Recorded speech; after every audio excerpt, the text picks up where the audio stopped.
a youngster.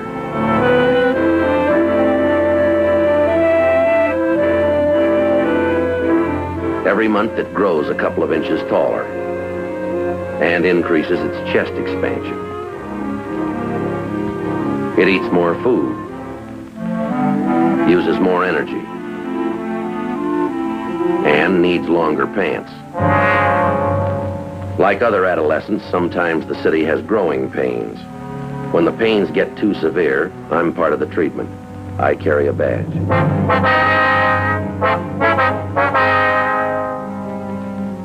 It was Monday, October 15th. It was cloudy in Los Angeles. We were working the day watch out of a special detail of homicide division. My partner's Frank Smith. The boss is Captain Hertel. My name's Friday. We had rumors of an impending war between juvenile gangs in the city.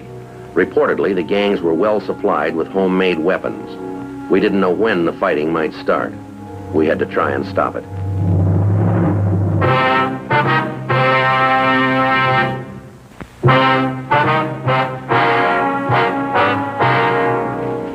Hi, Joe. Hi. What'd you find out? It was Dan Gardner. He's on his way over from Juvenile. He'll give us a rundown on the thing. Good.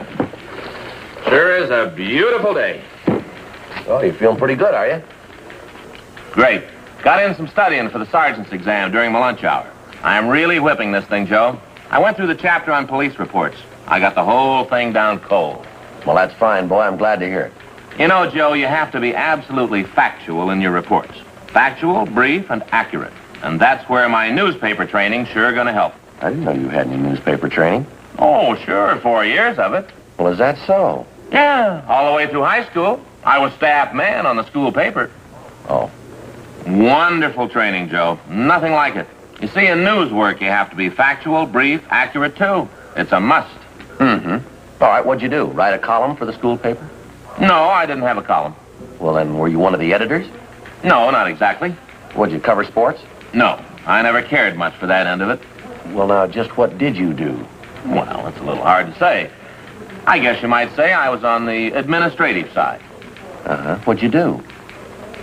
I used to run the mimeograph machine. Oh.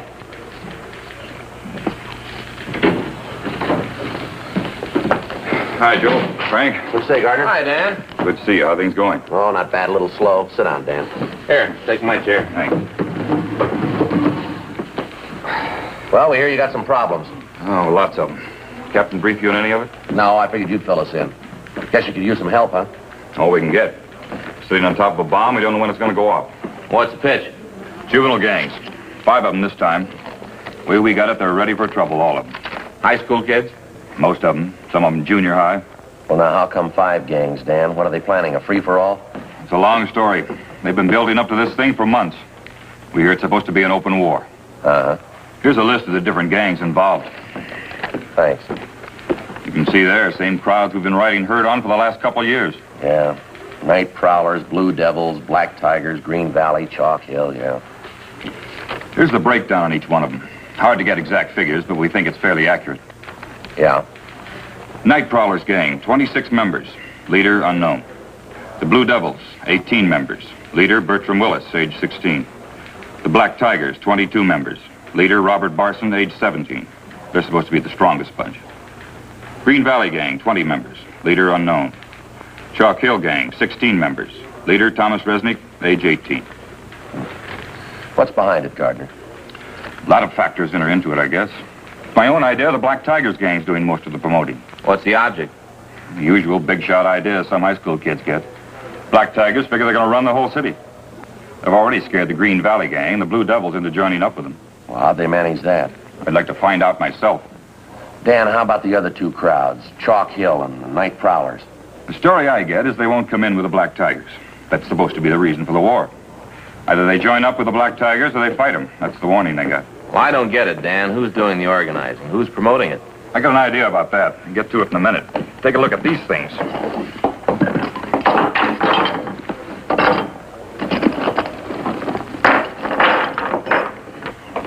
Samples of the different weapons the gangs are getting together for their big fight. Stupid kids. Brass knuckles, homemade saps. Homemade stiletto, too, huh? Kids are supposed to have dozens of them. Another one here. Look at this. An ice pick. Anything you can think of, you name it, we got it. It's gonna be murder if we can't find a way to stop it. You've been able to figure what the real trouble is, Dan. Yeah, a kid by the name of Robert Barson. He's supposed to be the ringleader of the Black Tigers gang. Moved in about a year ago from the Middle West. What do you know about him, Dan? I wrote a letter to the city he originally came from. Nothing but trouble back there. Bad juvenile record. Well, do you think he's responsible for working up this gang war idea? We figure he's our biggest problem. We've tried everything to reach the Barson kid, settle him down. Checked with the teachers at his school, the principal, vice principal. They can't handle him. They figure on expelling him if he doesn't straighten out. Tell me, Dan, how about the other youngsters in these gangs? I mean, besides this Barson boy. We've got notifications out for them and their parents. They're supposed to be in our office tomorrow night, 7:30. Maybe we can break Barson's hold on these kids. Oh, it sure got me. What's the matter with this Barson boy's parents? Don't they know what's going on? Can't they control him? We tried to talk to the parents. They think we're wrong. They're proud of the kid. He's got a high IQ. They think he's a natural-born leader. Yeah, sure. Mother says people just don't understand the boy. I'll tell you, Dan, you should have passed her the word. Huh? San Quentin's full of people that are hard to understand.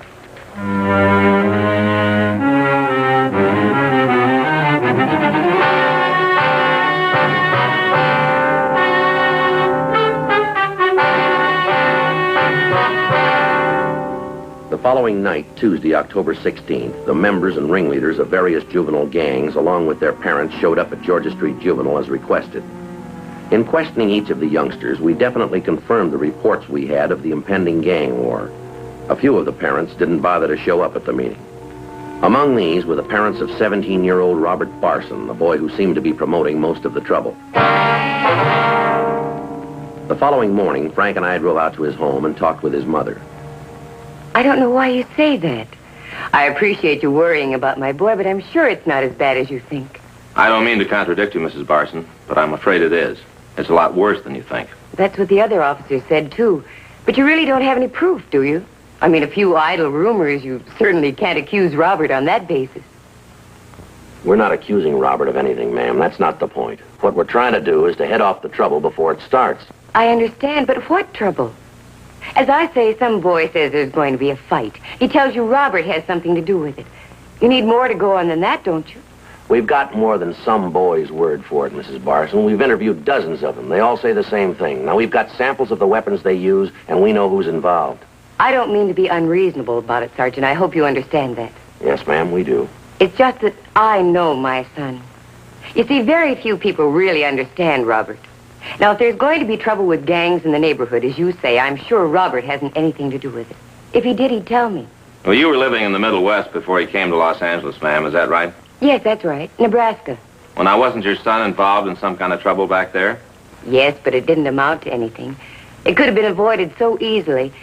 They just didn't understand Robert. That was the whole trouble. Tell me, is he an only child, ma'am? Yes, just Robert. But he's not spoiled. I know it's a great temptation with an only child, but we didn't spoil him. Robert just isn't like that. Mm-hmm. You allow him quite a bit of freedom, do you, ma'am? I mean, does he go out at night very often? Well, he is 17 years old, going on 18. Yes, my husband and I allow him to go out as often as he likes, as long as he keeps up with his studies. Robert's always done very well. Do you know where he spends his time when he goes out at night? He's usually down at the gym or at the library. You know that for a fact, do you? I trust Robert, if that's what you mean. If he tells me that's where he goes, I believe him. If a mother can't believe her own son, who can she believe? Well, how about the company your boy keeps? Do you know his friends, Mrs. Barson? Few, yes. There's the Miller boy and Oscar Holland. They seem to be fine boys. Miller and Holland? Yes. There doesn't seem to be anything wrong with them. There is, ma'am. What? Both of them have juvenile records. Both of them belong to your son's gang.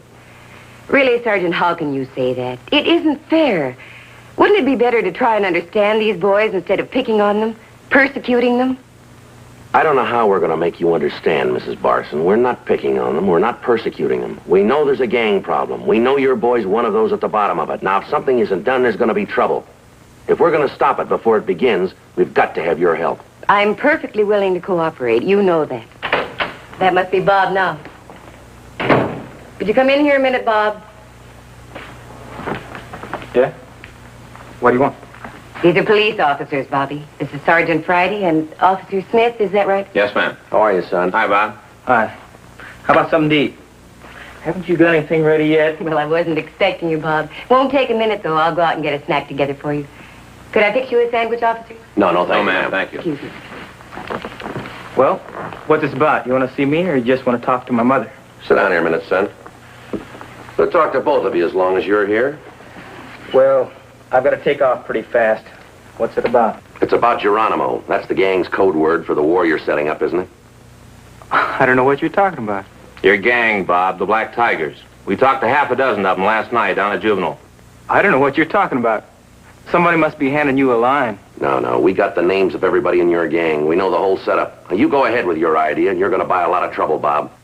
You know, a couple cops were here last week, and they wanted to know the same thing. And I don't know any more about it now than I did then. Honest, what's the pitch, anyway? You know what the pitch is, kid. No, I don't, honest. Oh, you think I'm in a gang. Is that it? You're in it up to your neck, son. Now, why don't you come off it? We've got you pegged and everybody that runs with you. That includes the girlfriend you got in the gang. You're not fooling anybody. Well, you must be a little goofy because I'm not in any gang. In fact, I've never even heard of a gang around here. All right, now you listen to me, boy. You can take this as a warning or a piece of advice any way you want it. You and your friends keep on playing punk gangsters and we're going to land on you hard. You understand? What is this? You're trying to scare me. If it'll make you change your mind, yeah. Now, if this street war comes off, there's going to be big trouble. What do you think's going to happen when 200 kids tangle in a fight with knives and brass knuckles? Use your head. There you are, Bob. Glass of milk, nice bowl of hot soup, bacon and tomato sandwiches.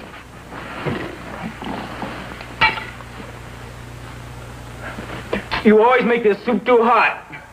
I'm sorry, Bob. Let it cool for a minute. Bob has to eat and hurry along, officers. Was there anything else you wanted to talk about? No, I think you've heard about everything we have to say. I wish you'd think it over, Miss Barson. You too, Bob. Nothing to think over. Mom, they're trying to say that I'm in a gang. They think that I'm the leader of a gang. Well, you told them, didn't you, son? Sure. They don't believe me. I wish I could make you understand, Sergeant. He's no gang leader. Robert's telling the truth. No, I'm afraid he's not, ma'am. But he is. I know he is. I mean, after all, he's my son. I'm in a position to know him better than you do. Yes, ma'am. If he was lying, I'd know it. A mother's the only one who really knows her boy. I know Robert's telling the truth. Aren't you, Robert? Robert? Hmm? You're telling the truth, aren't you, son? Sure. Soup's cold now, Mom. Before we left the house, we tried again to talk to Robert Barson and his mother, but it was no use. She believed every word he said and apparently refused to believe the possible consequences of the war he was planning for his gang of juveniles. We drove downtown and had an interview with the boy's father at his work. He was even less cooperative. He took a belligerent attitude, accused us of persecuting his son, and ordered us out of the office. 5:45 p.m. Dan Gardner, Frank, and I met with Captain Glavis down at Georgia Street Juvenile.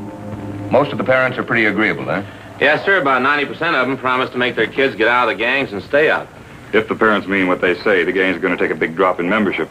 The Barson kid and his stooges can fight it out alone. Any more rumbles about where they've got the fight set for? No, nothing for the last 2 days. If they figure on holding it, it'll probably come off late on a Friday afternoon. Maybe Friday night. That's when most of the trouble's been cropping up. Mm-hmm. Well, we've done all the warning and persuading we can. The next thing we move on is out in the field. You got anything in mind, Skipper? Strict curfew all over the area. We can start tonight. Well, what do you figure, just on the weekends? Every night of the week. I'll get some more men in to help out. Every youngster out on the street after 10 o'clock gets stopped. Yes, sir. Every one of them caught with knives, saps, brass knuckles, or anything like them. They're going to be pulled in and filed on. No exceptions. They'll be a lot safer in custody than mixing it in a gang fight. Well, might teach some of the parents a lesson anyway. Captain Glavis. Where was that? When? Yeah, right away. East Boyle Avenue, out near the cemetery. What is it? That curfew was a good idea, but we got it too late. Huh? The gang war, it's already started. Before we left the office, Captain Glavis had communications notify all J cars on the special detail to proceed at once to the scene of the Major 415 call. 10 cars were ordered to cruise the area surrounding the actual scene of the fight. They were to pick up any and all members of the juvenile gangs who showed any evidence of having been in the fight or had in their possession any deadly weapon. When Captain Glavis, Dan Gardner, Frank, and I arrived at the scene, the J cars and 3 radio cars had the area blocked off. An ambulance crew was giving emergency treatment to some of the youngsters injured during the fight. One of them had been blinded. The juveniles who had been lucky enough to escape without serious injury were removed to juvenile headquarters for further questioning. While we were talking to one of the juvenile officers at the scene of the fight, a teenage girl ran up to us and asked us to come with her. She said her boyfriend needed help badly. He's in there. It's terrible. You've got to help him. It's the Barson boy. Yeah. I'll get one of the ambulance crew. Frank, wait a minute. Huh? You better call the coroner.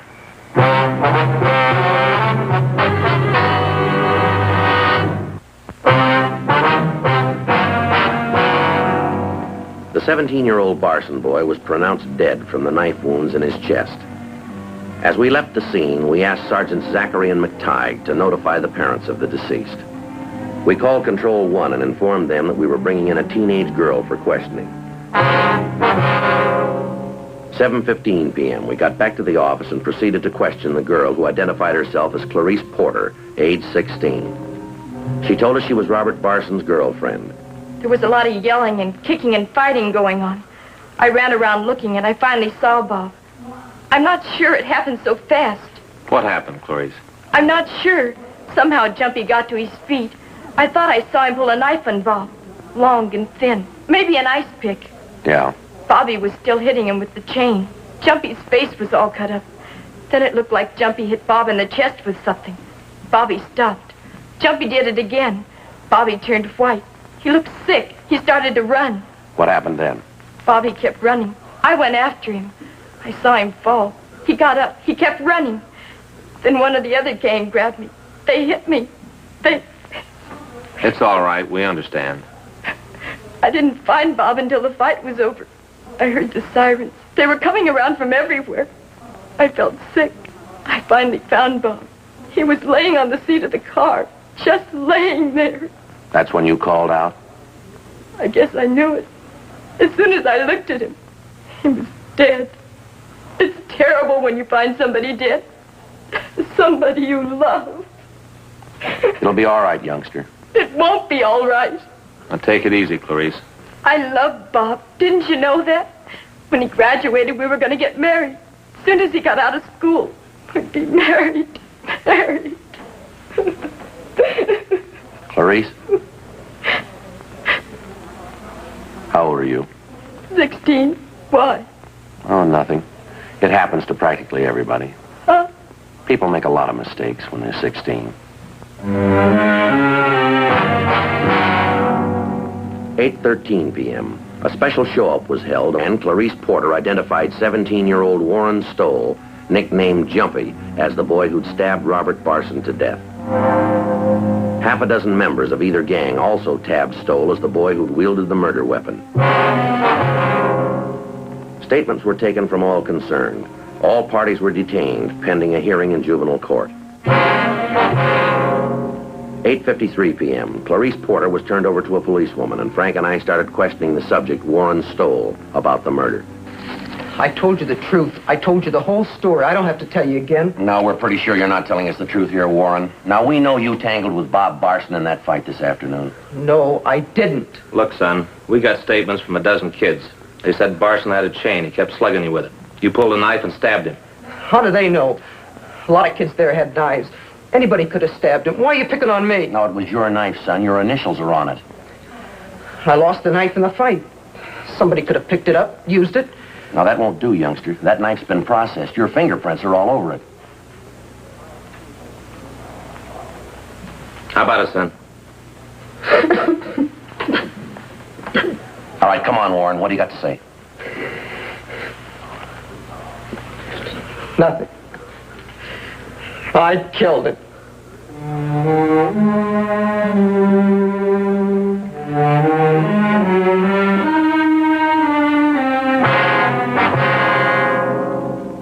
Warren Stoll was booked in at Georgia Street Jail on suspicion of manslaughter. We received a call from Sergeant Zachary.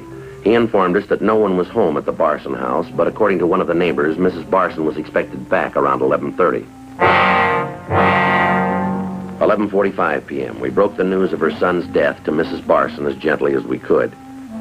She immediately became hysterical, and Frank called the family doctor, who prescribed the proper sedatives. Later, when she recovered herself a bit, she asked for the full story. We told her. How could it happen? Bobby, how could it happen? Oh, we're sorry, ma'am. There's nothing much we can say, but we certainly tried to stop it. But you didn't stop it. You let them kill him. We tried to warn him, ma'am. We tried to warn all of them. You didn't try. Bob's dead. He's 17 years old and he's dead. I can thank you for that. We're sorry you feel that way, ma'am. Why shouldn't I feel that way? You call yourselves policemen? That boy who killed Bobby, he should have been in jail in the first place. A young killer running around loose. You're just as guilty as he is. I'm not trying to defend the boy, ma'am, but he's not a young killer. He doesn't even have a record. I don't care anything about records. He's a killer. He took a knife and he killed Bobby. And you let him do it. You let him do it, my only baby. We better be going. Yeah. Where is he? What have they done with him? I want to see him. The coroner can tell you that, ma'am. I suggest either you or your husband call him in the morning. Oh, dear God. I suppose there'll be an inquest, too. Yes, ma'am. You'll be notified about the time and the date. I hope you have to live with this. I hope you live with it like I'll have to live with it. I hope it haunts you for the rest of your life. I know how you feel, ma'am, but you're wrong. I think you'll realize that in time. They murdered Bob. You let them do it. I'll always remember that. Well, you might remember something else, too, ma'am. The last time we were here, we tried to make you understand. You didn't know Bobby. You didn't understand him. I was the only one. I knew what he was thinking. I always knew what he was going to do. I was the only one. No, ma'am. There was someone else. What? The boy who killed him.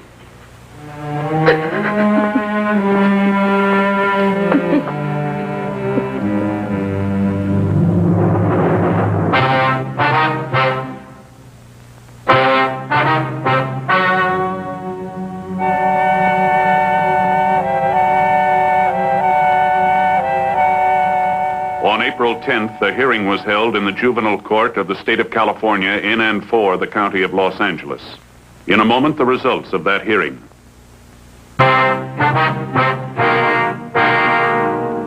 The subject was filed on under Section 700 sub M of the Welfare and Institutions Code, charged with manslaughter, and was turned over to the State Youth Authority.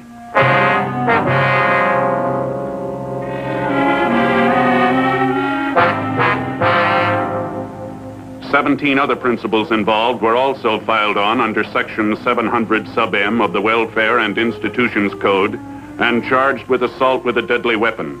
Of those 17, 11 were placed on probation. The remaining 6 were turned over to the State Youth Authority for confinement in one of its facilities.